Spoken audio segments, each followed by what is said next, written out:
100 years and countless more ahead. Join us in celebrating every story.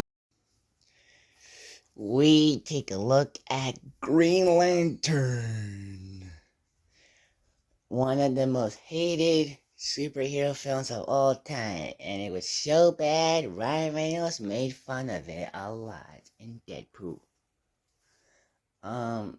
I wanted to include this one because Ryan Reynolds is my favorite actor. I want to include one of his in WarnerCember, but also because of the fact that the DCU is about to begin next year.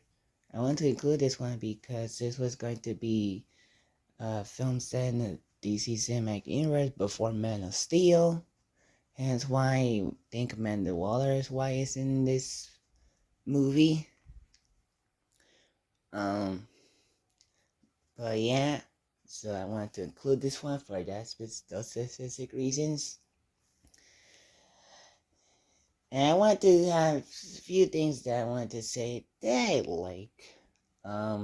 The actors I still do a good job at. Ryan Reynolds still does a decent job as this role as Hal Jordan, especially when he tried to tell the people of Lantern to stop their fear and focus on their will, or when how he wants to save the day at halfway through. It's pretty interesting. And one interesting to know about this movie is that this is the movie that where Ryan Reynolds and Blake Lively relationship started. So without this, we wouldn't have one of the most beloved celebrity couples of all time. And Blake Lively does a good job, and they have some good moments, both her and Ryan. And Taika Waititi for a supporting character is a little funny, especially when he reacts to the suit. And I thought the actor like Mark Strong was interesting choice for Sinestro, and the late Michael Clark Duncan was a fine choice for Kilowog. What else is there? Yeah, so sadly, I think that's what I like about Green Lantern, the actors. Other than that, yeah, it's not surprising what an underwhelmed this movie is. First off, CGI sucks. A lot.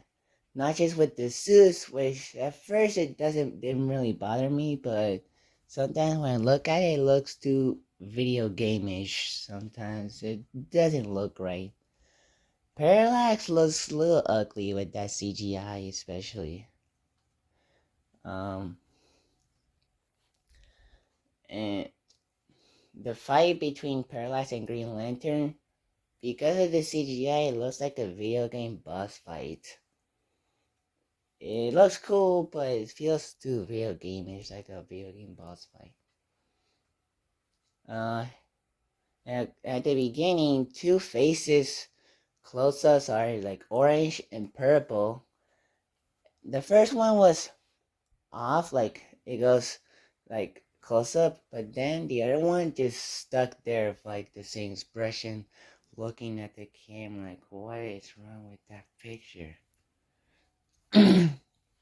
Hector Hammond is a bland villain. I don't think he's one of the best superhero villains ever. I think he's kind of a little, like, not the worst, but it's not that interesting either. He's just this whatever villain that's being control of Parallax. And of course, the post-credit scene sets out Sinestro as the yellow evil lantern.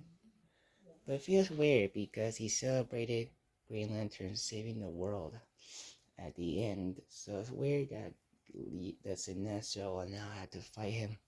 But too bad the sequel never happened. and we're gonna get lanterns in the DCU in a few years. Um, so I do appreciate Ryan Reynolds and Green Lantern's switch from fear to will, because at the beginning he was a test pilot who was feel sad about his father's death, to which he was fall down and got ejected and apparently, but then later he found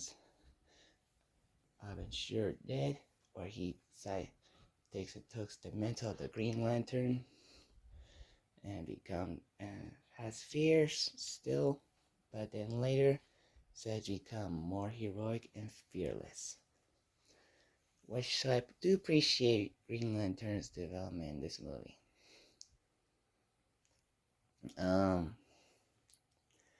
But yeah, so that is it for my look on Green Lantern for WarnerCember.